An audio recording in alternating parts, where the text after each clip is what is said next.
near the chasm, right? Yes. If we enter from here, we'll be able to reach that place from your dream. You have some experience with abyssal domains by now, but still, this is someone else's territory. Best to proceed with caution. Don't worry. Paimon's an expert at hiding behind other people for safety. Oh, but, that means you need to stay safe, traveler. All right. Remember your training. Time to put it to use.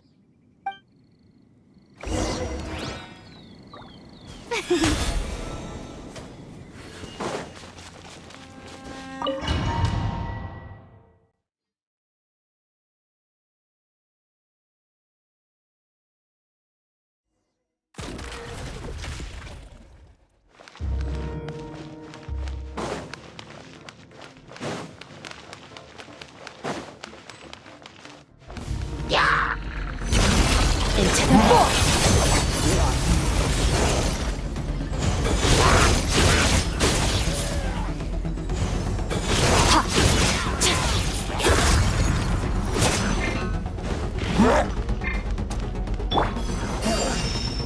Go!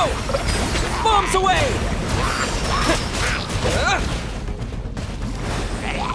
Water jet! Extinguish!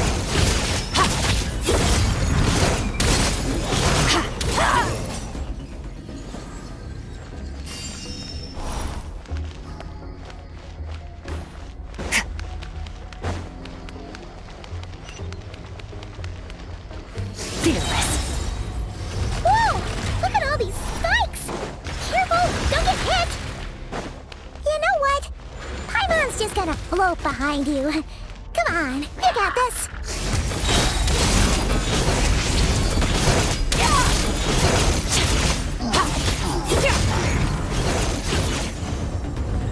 Hey, what are you two doing here?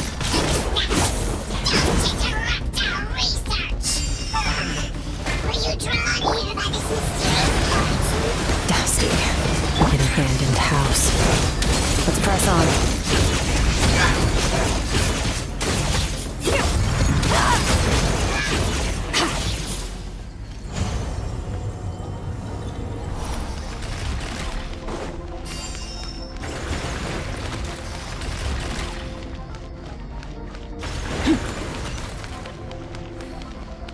Fearless.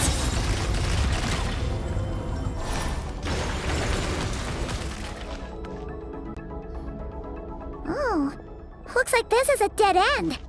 Did we make it to his hiding place? Ugh, this fog is making it impossible to see anything! This should be the place where you were attacked, traveler. The missing part of your soul should be nearby. Can you sense where it is?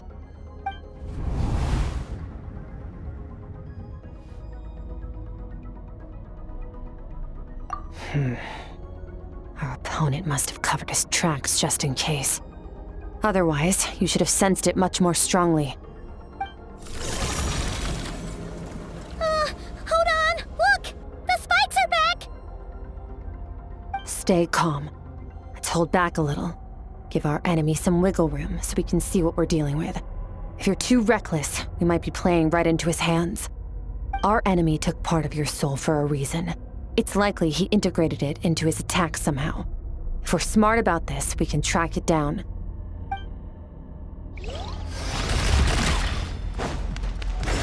That's more like it.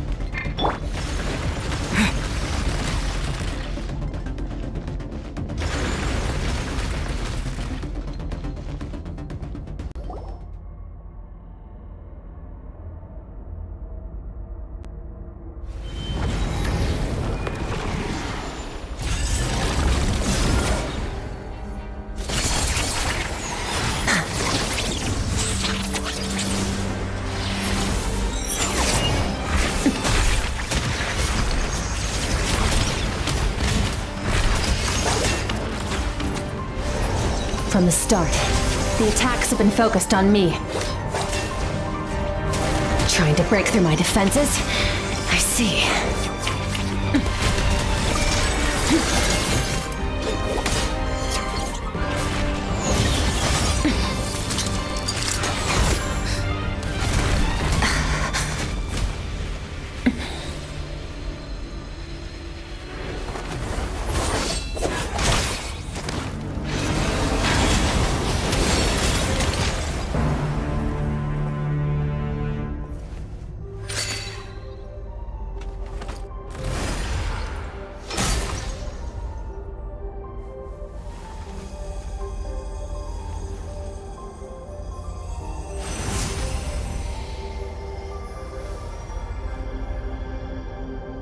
There. I got it back. Traveler! Skirk! What happened? It looked like Skirk just got... In the Gwali Plains, you asked me why this enemy chose you as his target. Now, the answer is clear. It's not just the fact that your strength is impressive. It's also because of your ability to, as you put it, purify abyssal power. Whatever that actually means. The fact is, that ability allowed him to do something that should have been completely impossible. Namely, break through my defenses and steal my power. No, he couldn't have known I'd come to his domain. He only stole your soul fragment because he knew the value of its power. I doubt he expected it to come in handy so soon. Call it fate if you want. I believe that's the term they use in this world for arbitrary coincidences like this. In any case, it works to our advantage. Once I realized what he was using that power for, it gave me the chance to get back what you lost. I'll cope. Well, done gorging? Good. Time to answer some questions. How did you get the power of the all-devouring narwhal? The all-devouring narwhal? Oh, of course! Paimon knew that spike thing looked familiar. It looks just like that narwhal's horn! I highly doubt you acquired that power through your own strength. Tell me I'm wrong. You're desperate enough to scour the land for god remains and whatever vestiges of power you can find.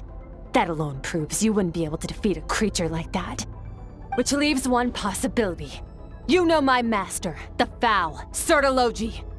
The Foul? Who dares call him Foul? Sertologi.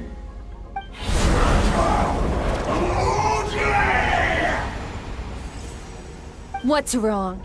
Bit off more power than you can chew? You're struggling to hold a basic conversation. Just a little longer. Look, it's back! Those obsessed with power will let it devour them before abandoning their pursuit. Keep calm and use reason to decide the best course of action.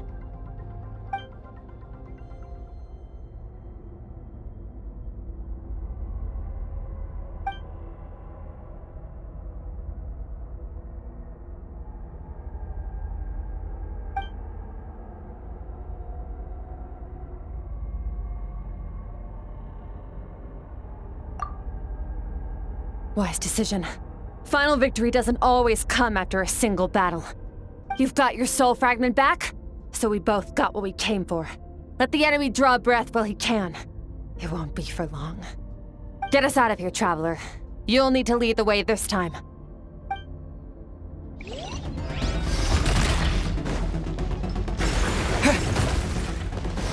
Skirk, is your shoulder gonna be okay? The wound is minor. It'll heal in no time. You should focus on getting out of here alive instead. Uh-oh! Falling spikes! Run!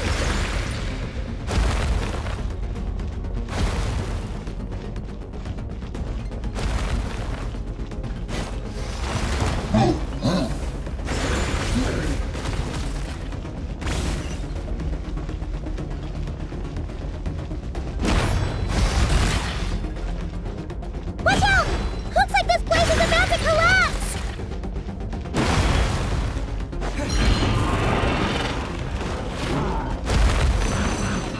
So, this guy's power has something to do with the all-devouring narwhal. Did you know that all along, Skirk? I had my suspicions. That's why I decided to investigate in the first place. But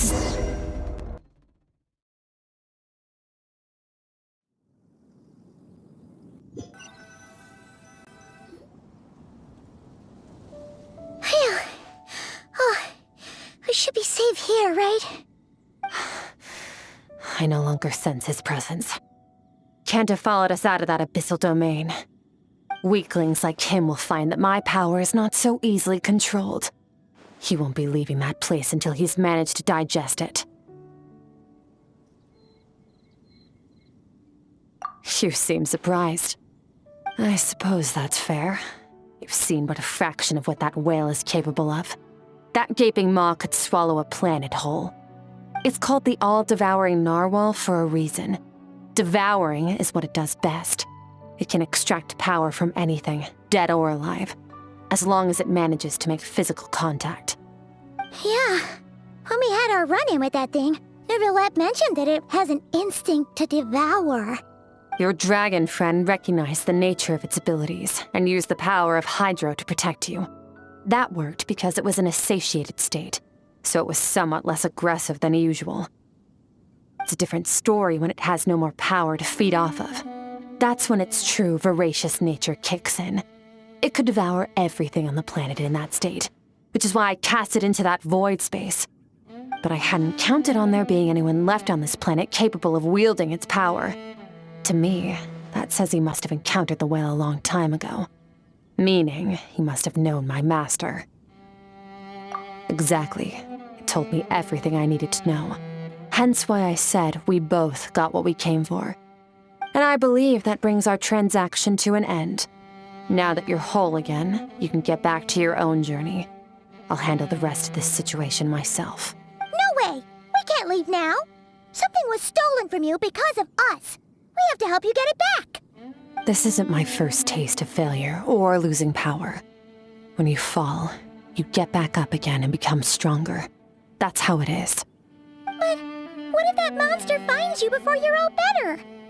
Plus, how are you gonna get home?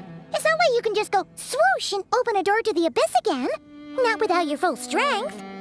So, sticking with us for the time being doesn't sound so bad, does it?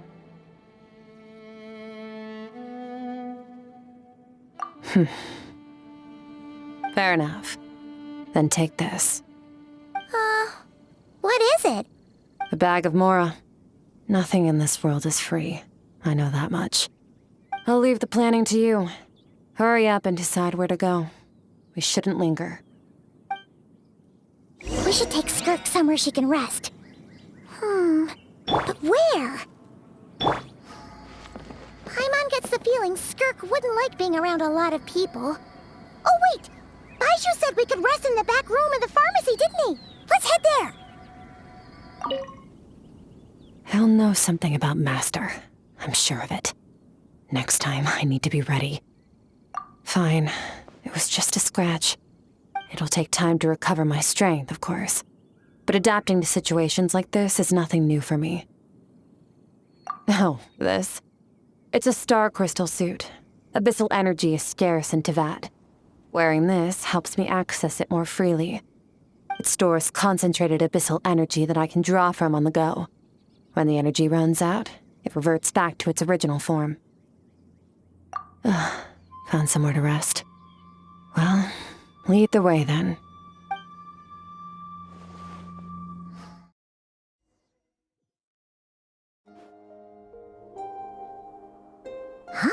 This bag from Skirk has a ton of Mora in it. Does she have a job or something? Wait, no. After what we saw at Wamin Restaurant, that seems impossible. Can you imagine? It would go something like, I'll be collecting my paycheck now, boss. Oh, sure thing. Wait, who are you? Have we met?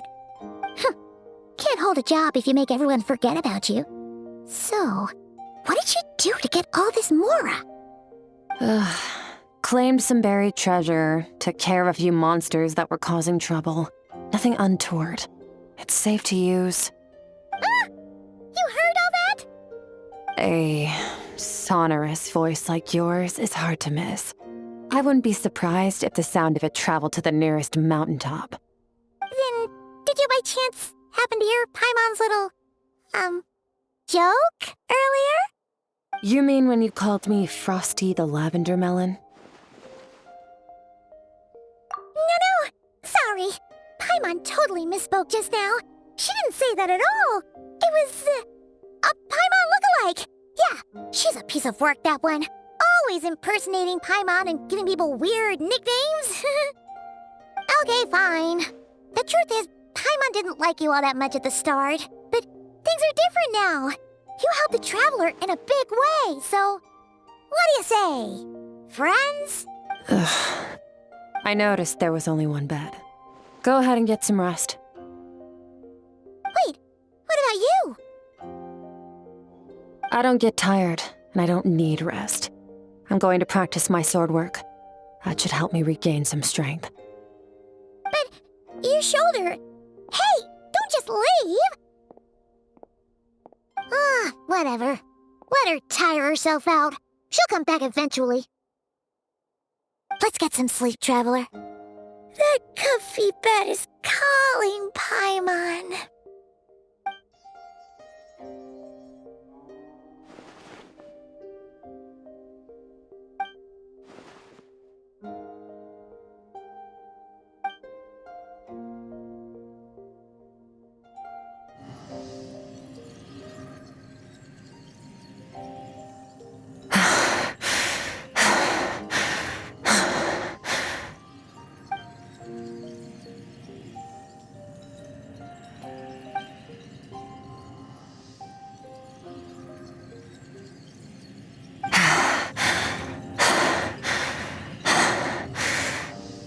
Quiet.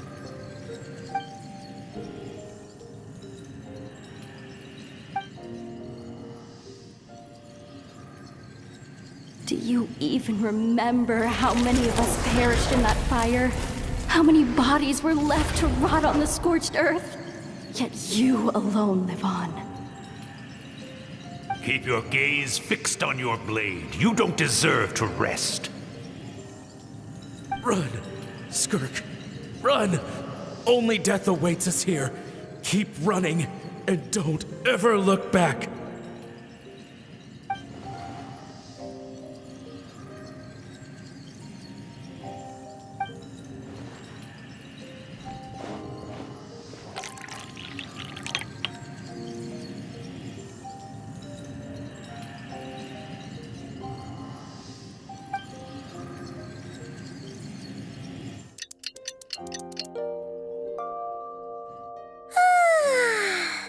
Getting an early night's sleep is the best. That bed was so comfy. Wait, Skirk? Have you been sitting out here the whole night? The bed's all yours if you want it.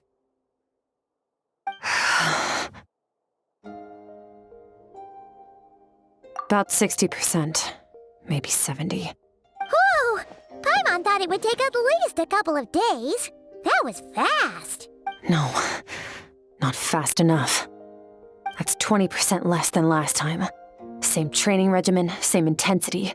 Nothing felt different, but somehow the outcome fell short. No, I think the problem's with me. I need to meditate for the next 2 days. Deep introspection should help me find the issue. Ooh, sounds intense. We'll watch over you in the meantime, then. Thanks. See you in 2 days.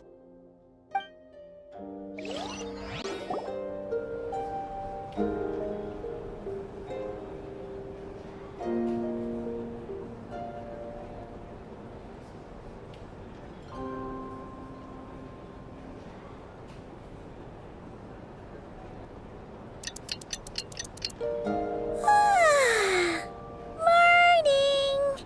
Skirk is still meditating, huh? It's been 2 days already. Shouldn't she be awake by now?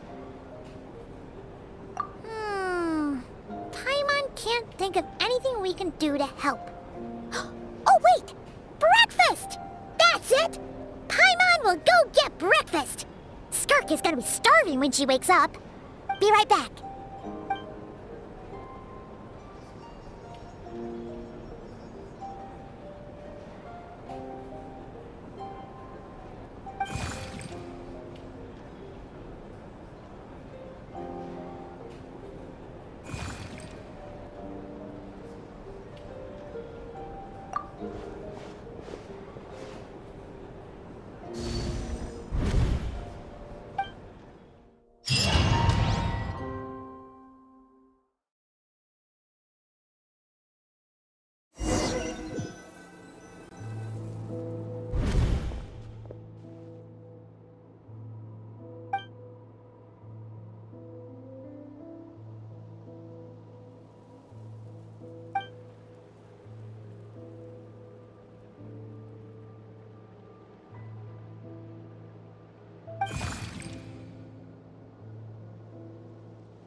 That's right.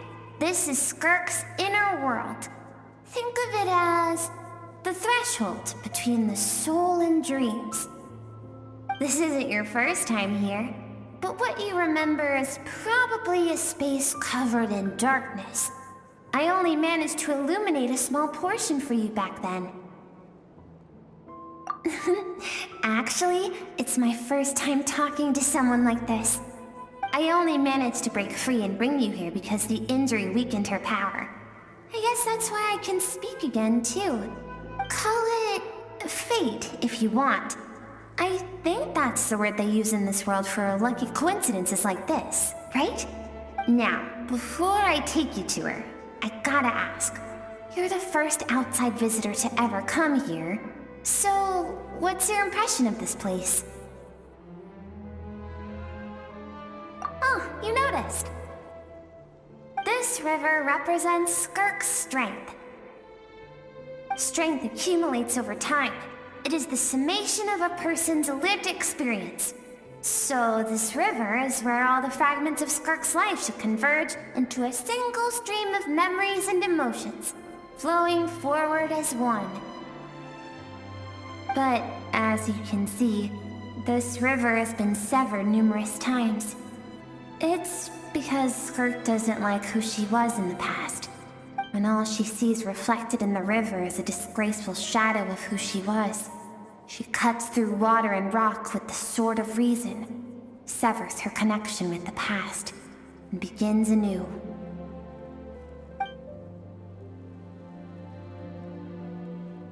You must learn to shut out all the pointless emotion. Crush the self that makes you weak, and become master over your physical form. This isn't my first taste of failure or losing power. When you fall, you get back up again and become stronger. That's how it is.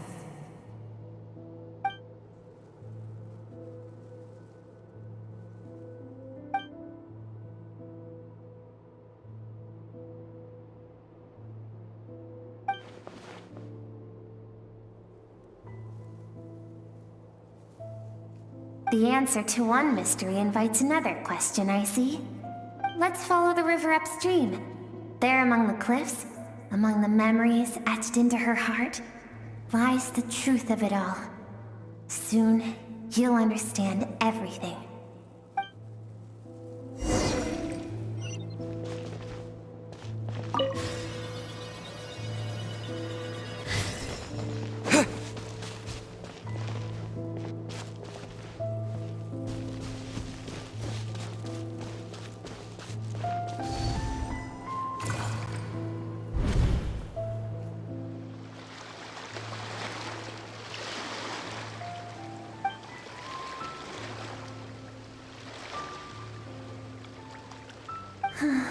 I've always thought that, even when falling leaves don't come from the same tree, they can still form bonds of kinship when they meet. Like meteors, you both made a journey through the stars. Both travelers who have landed on a planet that is not your home. Yet, when she first noticed your presence, although she hesitated for a moment, she still chose to walk away, indifferent as ever.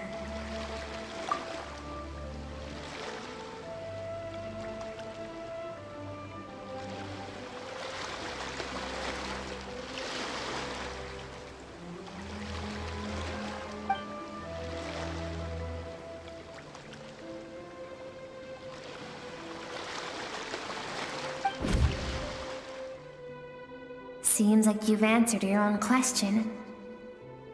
Skirk sees herself as a trespasser in this world. She's made a conscious choice to avoid altering its path. But the reason for that decision stems from events much earlier on in her life. Let's keep going. It's still a long way to the source of the river.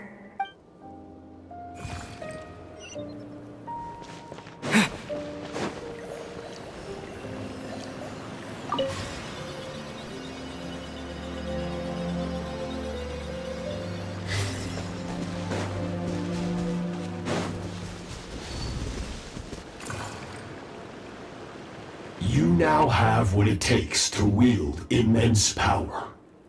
From this day forth, I shall teach you no more. No one can become a worthy warrior through imitation alone. I have given you fangs and claws. Now, you must learn to hunt. You wish me to travel the world beyond on my own, Master? Indeed. Make new friends. Embark on your own journey. And piece together a new future from the shattered remnants of your past. We will still have contact through the abyss. But know this. One day, I will take the life you worked so hard to rebuild and reduce it to ashes. Why do you do that? I have told you before, fear is the catalyst for human evolution. You have tasted loss. You have known fear, so deep it can be felt in the bones. But as living beings, we all have an instinct to detach from that which harms us. And thus pain dampens over time, and the acrid taste of fear becomes but a distant memory. Yet now, I have bestowed upon you the gift of fear eternal.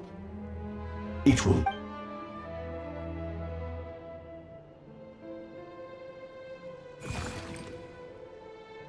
That is what Skirk's master, the foul Sertologi, looked like at one point in time. Of course, as a higher being, physical form is a triviality to him. He could appear as a beast, a human, or even a monster that defies description. The form you see him in here, clad in abyssal armor, is the one he usually wears when traveling through the stars.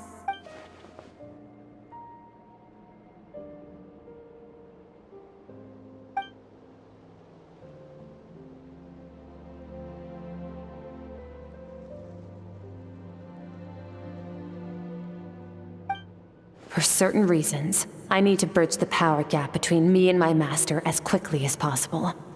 But first, I need to understand the source of his strength. To do that, I need to follow in his footsteps, walk the path he once walked, and somewhere along the way, I'll find out how to defeat him. That is my sole focus and purpose.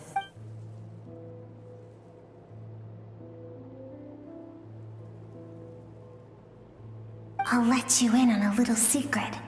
The real Sertologi is terrifying. The scope of his power is impossible to understand until you experience it firsthand. It is absolute. The power to crush all things. Shall we keep going? Let's see. We're about halfway there.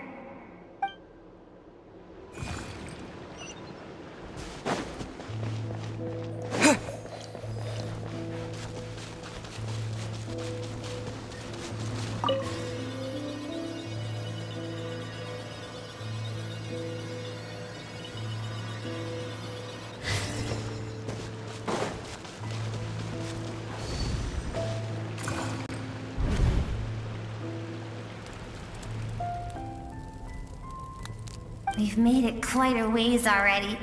This is Skirk, when she first began training under Sertologi. I have set your broken wrist. Tomorrow, you're to train twice as hard. No tears this time. Good. Attempting to garner sympathy through tears is a habit of the weak. Can I ask a question, Master? Why did you save me? I keep thinking, maybe it would be better if I had died. I wouldn't be haunted by that fire all the time. I wouldn't have to go on like this. I saved you because I have a plan for you. It has been too long since I fought a battle that demanded my full strength, and I hunger for it. Every so-called genius and prodigy I have faced has crumbled like sand underfoot. Before me, Even fate bends the knee. So, I will teach you everything I know. Train you by whatever means necessary. In the hope that one day, you might surprise me. But I don't want to draw my sword against you, Master. What you want matters little. Among the boundless sea of stars, the cries of the weak are but faint murmurs that disappear into the void. You of all people know that well. Yes, Master. From that day forward, all she knew was grueling training, emptiness, and fatigue. After some time, her talent bloomed, and she gained control over her emotions, like her master. How should I put it? It was not that human emotion disappeared from her heart, but that reason came to dictate all she was allowed to feel. I suppose it was at this point that she became the Skirk you know today.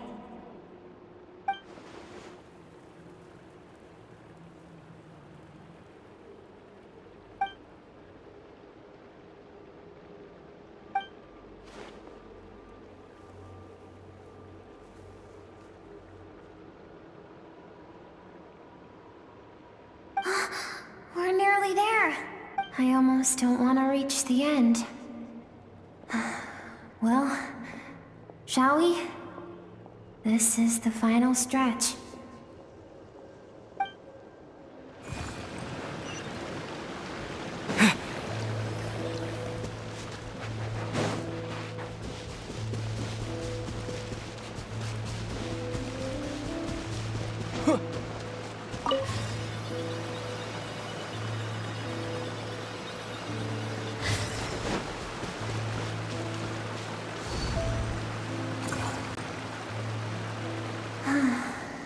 These are Skirk's happiest memories. What a simple and carefree time it was. Wisps of clouds dotted the sky. The sun bathed everything in golden light. And when song filled the air, not even the shyest of flowers could resist swaying along. This is Skirk's homeland. She was so curious about everything as a child, always skipping school to go exploring instead. There was so much to discover. The treasures at the bottom of the sea, the secrets beyond the stars, and that merchant ship packed with adults wearing those strange clothes. Yeah. It was a spaceship. When it arrived, the people that disembarked wore smiles on their faces and spoke of friendship. They claimed to be merchants from a neighboring planet, looking to establish trade. Skirk's parents, her relatives, her neighbors, everyone welcomed the newcomers with open arms and allowed them to explore the planet. To them, the visitors were guests and should be treated with hospitality. No one had any idea of what was to come.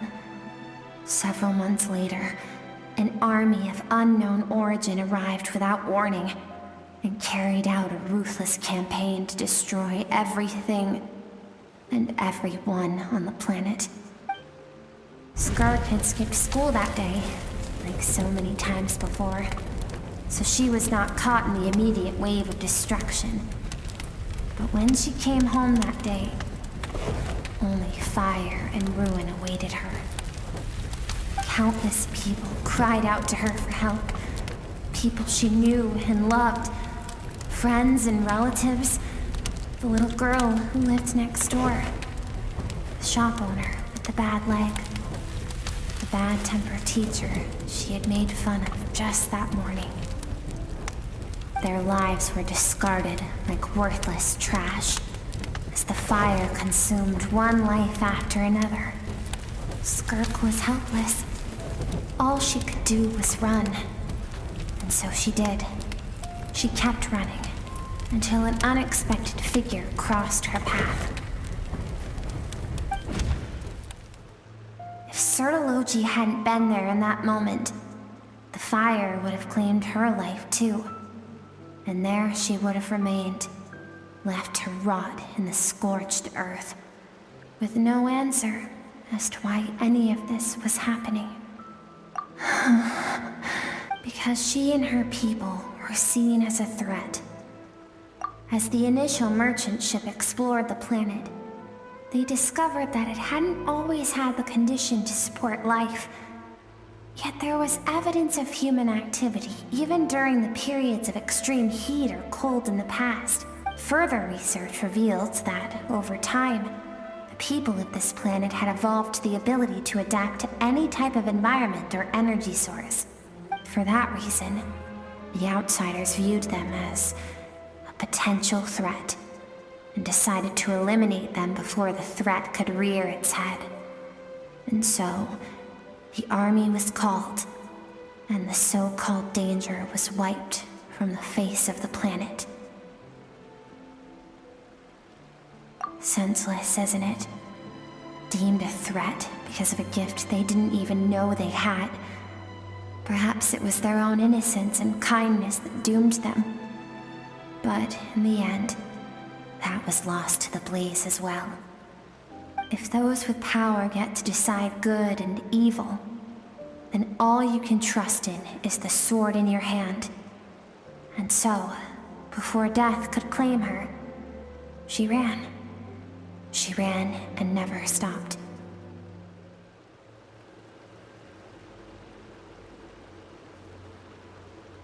No one wants to relive their most painful moments. Well, that brings us to the end of the story. This is as far as we can go. Skirk is waiting over there. For both of us. Let's go to her. It's time to fulfill my purpose. And my greatest wish over all these years.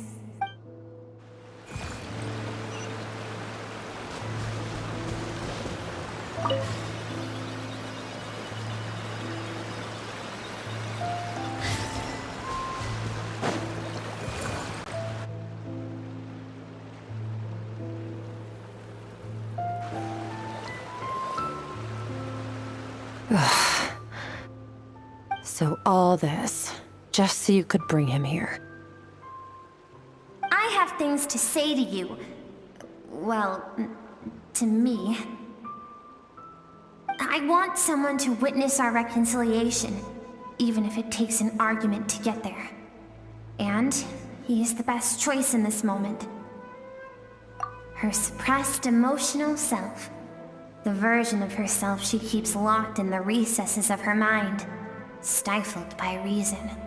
All those rejected impulses, those discarded aspects of your past selves, they are a part of me now. I am who you used to be. Someone you have refused to face for too long. So, I came to face you instead. You're wrong. I've faced you all along. And that's exactly why I keep you locked here. Your existence makes me weak. Moments of joy and longing are when we are most vulnerable. Don't forget, it was a penchant for goodness over reason that doomed our homeland in the first place. The vastness of the universe renders everything insignificant. Our feelings most of all. Even so, learning from the mistakes of the past doesn't have to mean erasing everything. Strip yourself of your so-called weaknesses, emotions like kindness and empathy, and what makes you any different from the ruthless soldiers who slaughtered our people? The difference is that I'm doing what is right, what is necessary. I allow you to exist, but with limited freedom. That is the greatest kindness I can offer. I have shouldered everything you couldn't carry. I rose above the numbness and emptiness, and it was cold, unfeeling reason that brought me this far. It made me who I am. It made me strong. That is the problem. I want to shoulder those things together. On the grand scale of the entire universe, maybe our feelings are vanishingly small, but why should that mean they don't matter? Emotion gives warmth to the cold expanse of space. It gives meaning to the world around us. Think back to those nights of gazing at the stars, those afternoons of exploring the unknown. Think back and let them grant you peace. A brief respite from the pressure you put on yourself.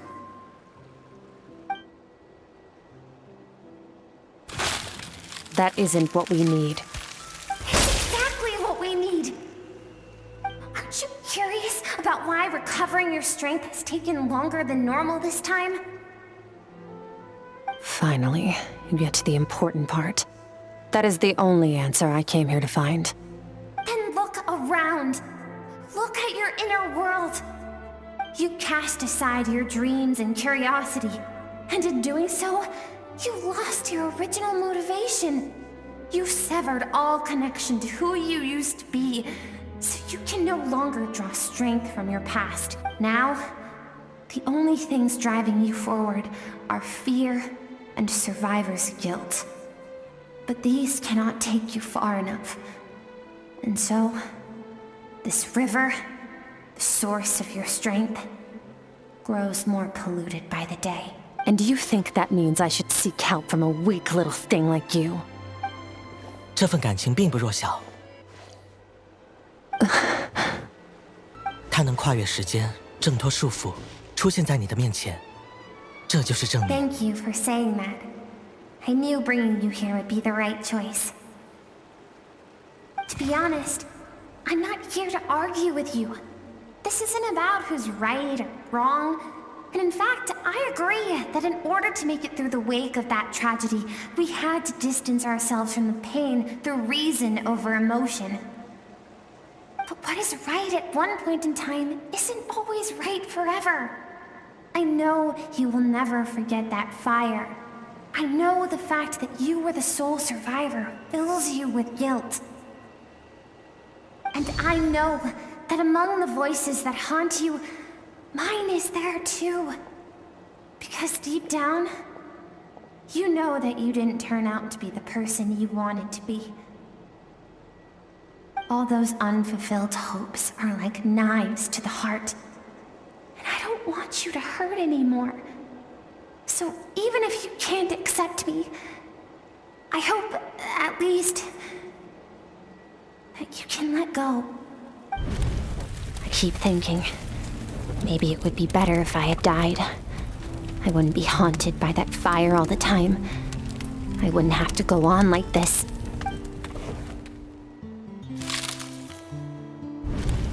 Your dad and I, we're not afraid to stare death in the face, but we need you to survive.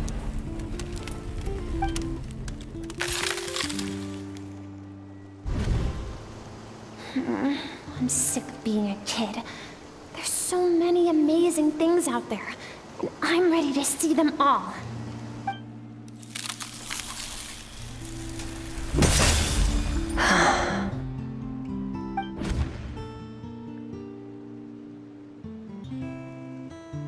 I remember. There was a song Mom and Dad always sang when we went out to fetch water. Dancing water. The sand along your path is begging for your song and movement. Will you carry this burden with you on your journey? I am not the dancing water, and you are not the burdensome sand. But if this is your wish, then I will carry you with me until the end. Thank you. I should be thanking you.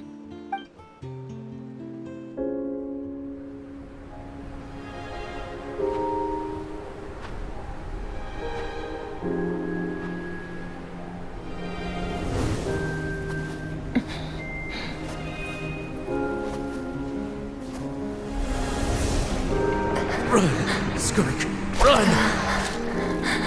Remember, leave no one alive! Heed my words, Skirk. Let fear take root in your soul.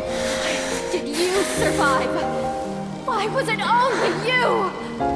Skirk, Did you become a positive light in this world?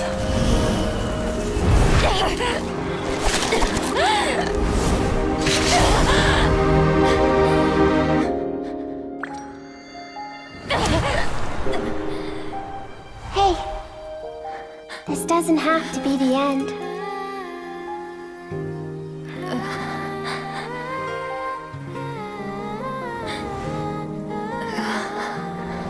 Life is a gift.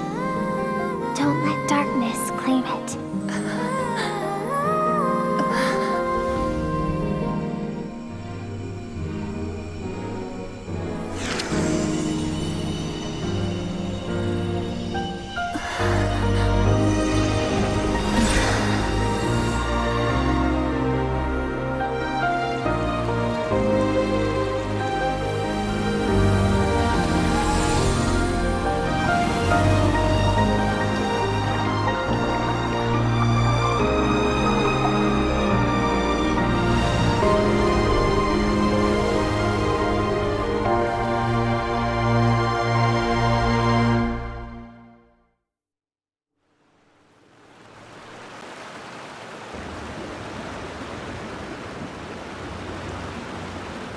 So, you saw my memories then.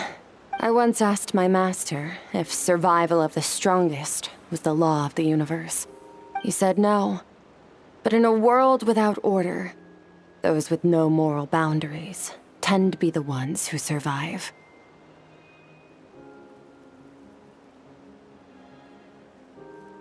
That's why, after hearing his answer, an idea came to mind. An idea that, one day, I would create a new world order. One in which there would never be another tragedy like that fire. One in which power was not the law of the land. But that means I must defeat him. Because my master, Sertologi, is, at the core, a defier of all rules and order. Yes, and not just because of the gap in our abilities, but also because I have no reason to see him as an enemy. Although his decision to train me was not made out of kindness, he did everything a master should. He saved my life, taught me the sword and the principles of strength. And for that, I respect him. I know, and it's not something I want. But Master never goes back on his word. I have to treat everything he says as a promise. He's no longer into that, but he sends me messages through the abyss every now and then. Most of them are simple greetings, or an answer to one of my questions. Every time I hear from him, my heart skips a beat. And I wonder if this is the moment where he'll finally appear before me and tear down everything I've built to pieces. Maybe that means I do live in eternal fear, just like he said. Yes, I respect him, but I'm also afraid of him. And for that reason, the pursuit of strength consumes every moment of my life. I don't know what Master has planned, but I have to be ready. Help me? Why? This isn't your fight. 因为我相信，那些善良的事、正义的事，不是一个人做成的。无数人愿意为之努力，终有一天，善意会铺满整个星河。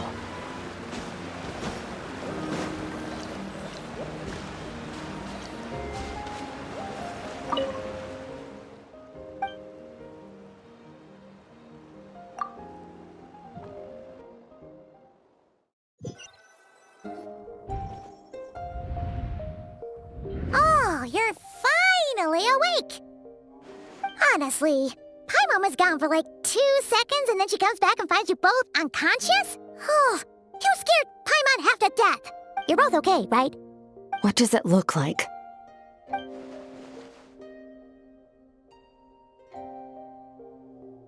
Only water from the source can cleanse the rot and filth that flows from the past into the future. I taught you to incorporate the experiences from your journey into how you fight. I suppose what happened today will become an inseparable part of who I am. Okay. So, Paimon feels like she's missing some important context. But, whatever. Paimon brought back tons of delicious snacks! Let's dig in!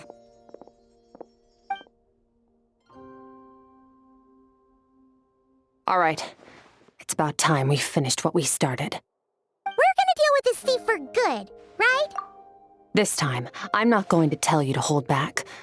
But having digested even more power in the meantime, he's going to be tougher than before. The good news is, we have no reason to pull our punches this time. So, let's go. Same place as last time.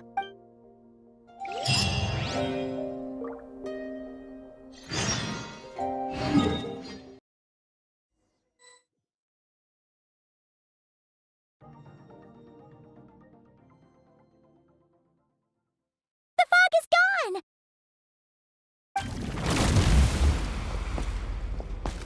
Wait, isn't that the form the all-devouring narwhal changed into? How come he knows that, too? Really? So, you're telling Paimon that giant whale and this guy can both turn into the fowl? How does that work? It's a subconscious instinct. Any intelligent being who longs for his level of strength is bound to mimic his appearance. It's a natural response after encountering someone as powerful as Master.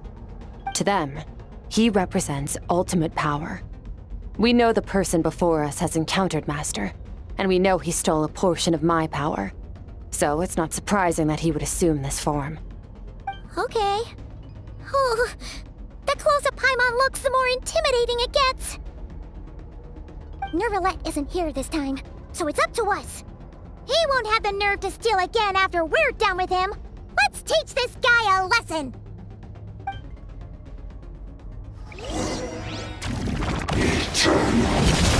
Another star goes out!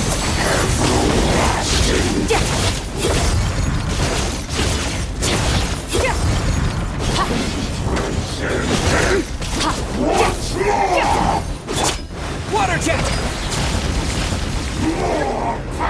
Haven't forgotten your training, I hope.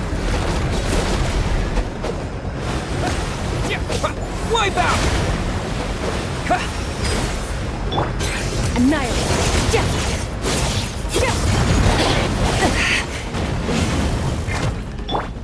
Go! Water jet! Keep going! Skirk! Power!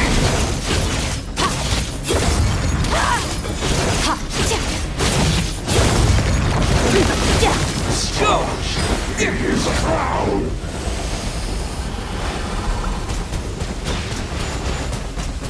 Go!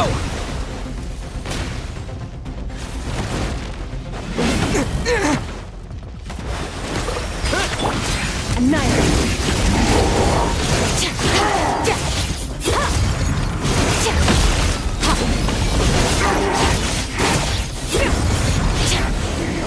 This world. Go! Extinguished! Power!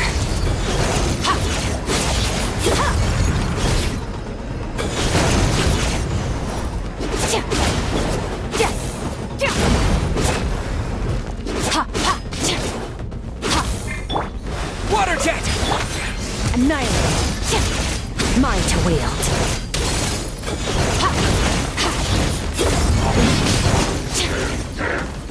Once more!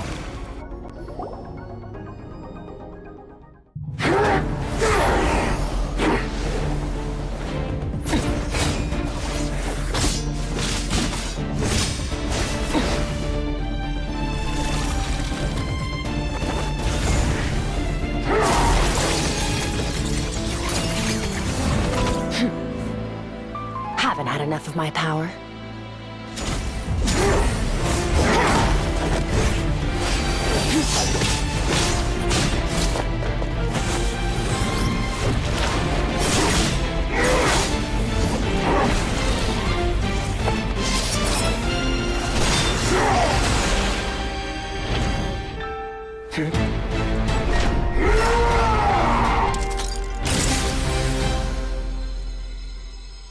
Well then, let's see how much more of this power you can handle.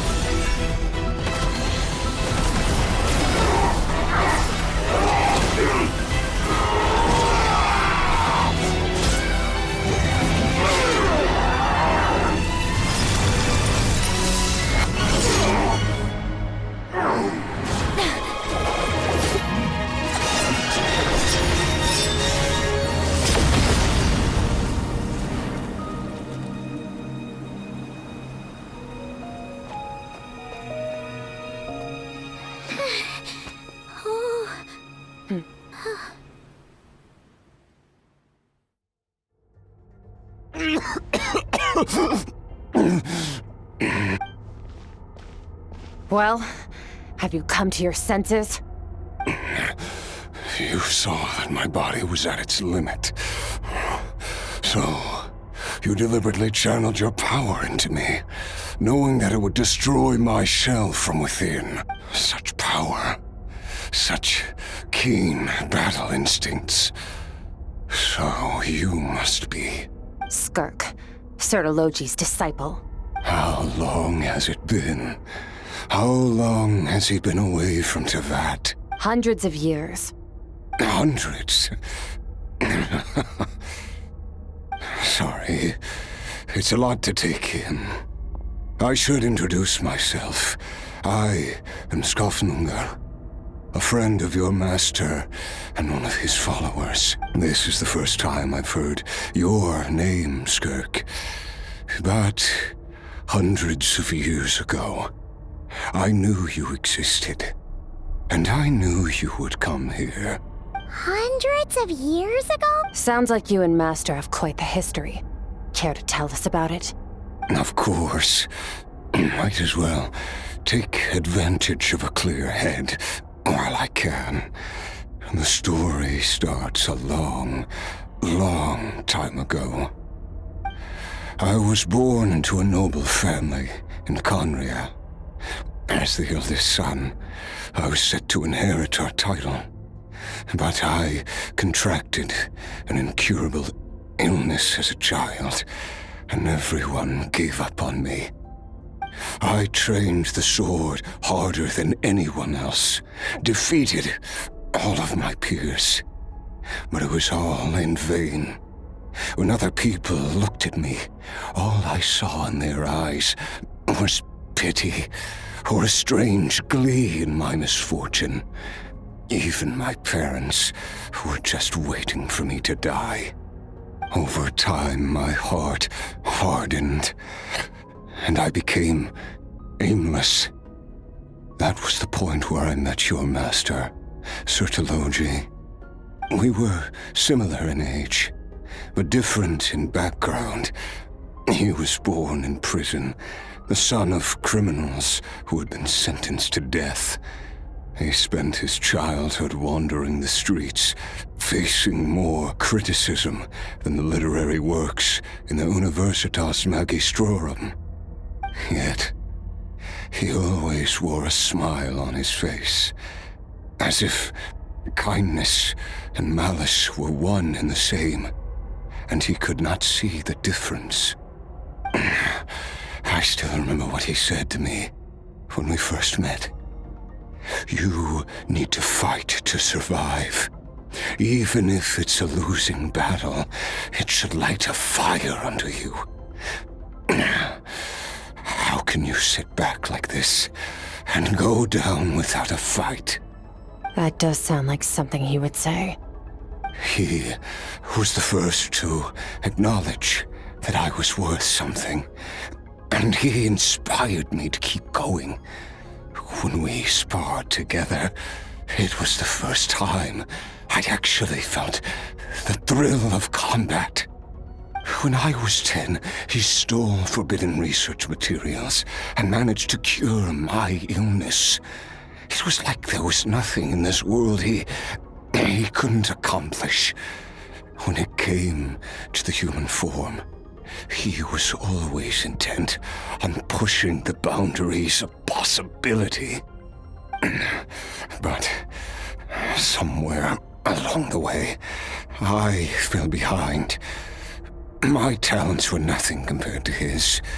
And at some point, I realized he had pulled so far ahead, I was too embarrassed to even ask him to spar. After his grand endeavor was successful, he sought me out and said to me, "This planet no longer holds anything of interest to me, so I'm leaving. But first, I have an offer. I can use a power I have just refined to break the curse of immortality for you. Your death was once what we worked so hard to prevent. But the immortality you now face is a different kind of pain altogether." I'll pass. Immortality doesn't sound so bad to me. Since I can't die, it means I have an infinite amount of time to get stronger. Maybe I'll finally catch up to you one day, and we can spar like we used to. Are you sure? I cannot say when I will return. Your body, or rather, your soul, might not be able to withstand this curse. All I can do is try. After all, a wise man once told me, people need to fight for their own survival. Wise indeed.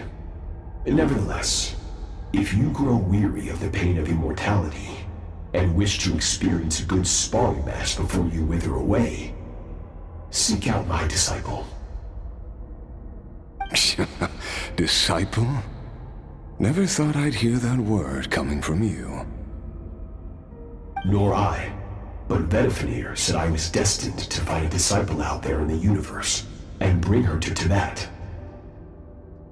You know as well as I, Vedifenir's prophecies are never wrong. Well, now I'm curious about who this disciple of yours will be. All Vedifenir said was that one day, the stars shall bow in her honor. Sounds pretty impressive. Of course. Only the most outstanding people would have the right to become my disciple. Still self-assured as ever, I see. But you're not wrong. I'll be leaving then. Oh, and if you are serious about getting stronger, I left you a little gift in the primordial sea. As I've said before, walk whatever path you want. Freedom means even the wicked get to make their own choices. Waiting for me in the primordial sea was the all-devouring narwhal, already beaten into submission by Sertologi. In its weakened state, I was able to cut off part of its flesh and sew it into my own heart. Your heart? That sounds like torture! How did you even survive that? Because, of course, I bear the curse of immortality. So, you used the curse to turn yourself into a vessel for power. Even with that whale's ability, devouring power like that is not something the human body can withstand. With your body and soul constantly at the breaking point, it was the curse of immortality that sustained you, but that is not the path to strength. You have to pour your heart into it, work for it, dream of it. Instead, you stole something that didn't belong to you, and it backfired. You're right. I should have known better, but I had already pushed myself to my limits, and he was still miles ahead of me. So I had to take a leap of faith. I miss your master. I miss the days when we were all together, troublemakers without a home. I don't regret the choice I made. But if you'll allow it, I do want to apologize. To both of you. After the beating we just gave you, I think we can call it even. You're an interesting one as well. Sertologi's disciple. That's a lot to live up to. It can't have been an easy experience. I know what he's like. He rules with an iron fist, using despair and fear to force you to catch up to him. All the while, standing ever out of reach. We're like mountain climbers in the dark, never knowing how much higher we have to climb, or when we will see the sun again. True. But I made up my mind long ago. No matter how dark it gets, I will not give in to despair. I will overcome it. Besides, after hearing your story, I suspect what Master really wants is not a battle that demands his full strength, but rather a defeat without regrets. Oh? Since you're his friend, you must have some things in common. The first time we came here, when you stabbed me through the fog and stole my power, I felt no emotion coming from that spike. But when you had to devote all your strength fighting me just now, I could feel joy and passion emanating from your blade. It was the joy of a researcher discovering the truth of the world, the joy of an artist uncovering a temple of wonders. Interesting. I'm certain I didn't express those emotions outright, yet you were able to read them from my blade, like a glimpse into my inner world. You're right. That battle brought me an unbridled sense of joy, and my defeat brings me no regret whatsoever. Exactly. I think Master also craves a battle like that. One where his opponent forces him to use all his strength, unlock the extent of his potential, and transcend his own limits. A battle to end all battles. After which, all can come to an end, including, perhaps, his life. For that very reason, good and evil are meaningless to him. He has one purpose, one goal: to complete himself. It's one of the secrets to his strength. Perhaps you're right. Perhaps that is his call. What a battle that would be. Oh, to witness such a...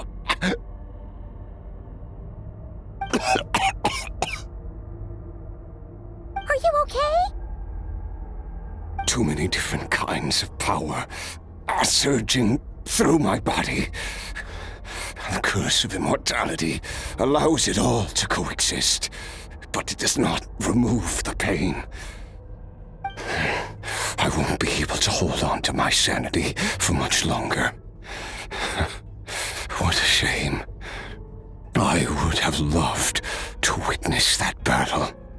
Sertologi once offered to free me from this curse.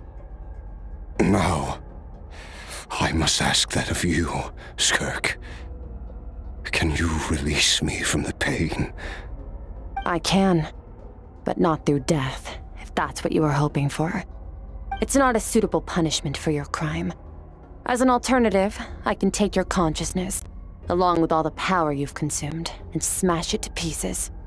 The impurities will dissipate, and under the curse of immortality, your mind and body will regenerate.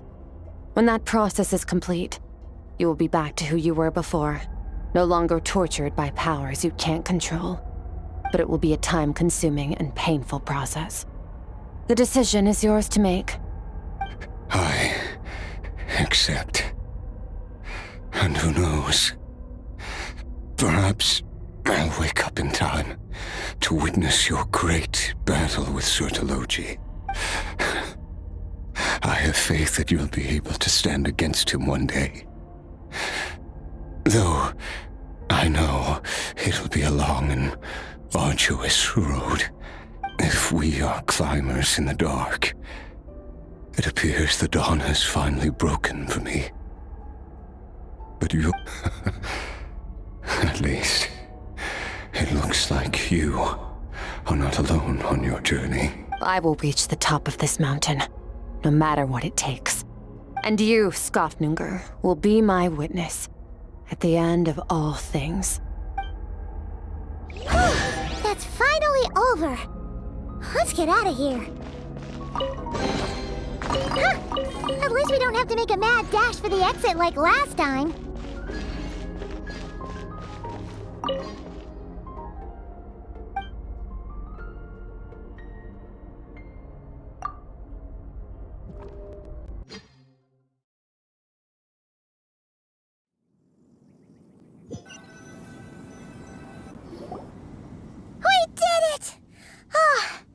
It's only been a few days, but it feels like forever. Once again, we've proved there's nothing we can't overcome. We're just that awesome. Wow, you sound even more confident than usual. Guess you really have become stronger. Today sure went by fast. It's night already. Oh wait, that reminds Paimon. The stars you mentioned, the ones that died out, are they back now? Yes. The power Skafnungur stole has been returned. So, the stars have regained their light. Great! Huh, it's crazy that you even noticed their light was gone. There are so many stars in the sky. If a few disappeared, Paimon definitely wouldn't be able to tell. I suppose it's because I have gazed upon this sky for centuries. The false stars, hanging in the meticulously planned sky, glittering with rotten light. It's not real. And yet, it is for that very reason that I can look upon it and enjoy the momentary peace it brings. Even the most beautiful of bubbles has to burst. We will return to the real universe one day, whether of our own volition or not. Time marches ever forward. Even the innocent and naive will taste life's bitterness. Yet through hardship, we grow until we learn to seize the sands of time for ourselves and uncover our true strength. Though we gaze upon a false sky, its vastness and majesty is palpable. One can only wonder, what is it going to take for kindness to reign supreme in the vast expanse of the universe? Ugh, this is all going over Paimon's head. But if she knows one thing, it's that the Traveler always finds a way. Ever since we met, he has filled Paimon's days with happiness. No matter how tough things get, he always finds a way to make it better. If it's too big a job for one person, then we'll do it with two. And if two's still not enough, then 3. We've met so many amazing friends and accomplished so many amazing things. As long as we don't give up, we can make any wish come true. I suppose when it comes to you, anything is possible. Well, I should be going. Now that my power is no longer isolated from my emotions, I need more practice to get used to it. I suppose fate will decide.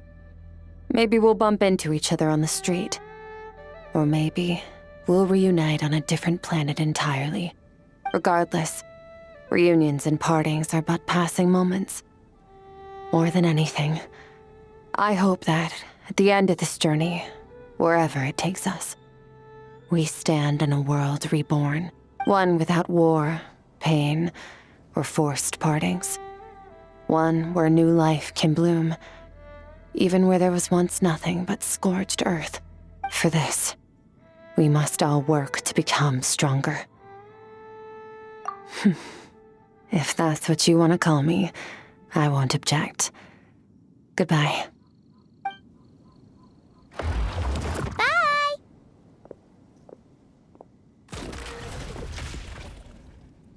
Is it just Paimon, or is she being nicer than before? We definitely count as friends after all that, don't you think? Hey, what do you think about camping here tonight? There's nothing quite like sleeping under the stars. Come tomorrow, we can continue our journey. Oh, and since Paimon treated you to that super nice meal at Wanmin Restaurant, it's about time you returned the favor.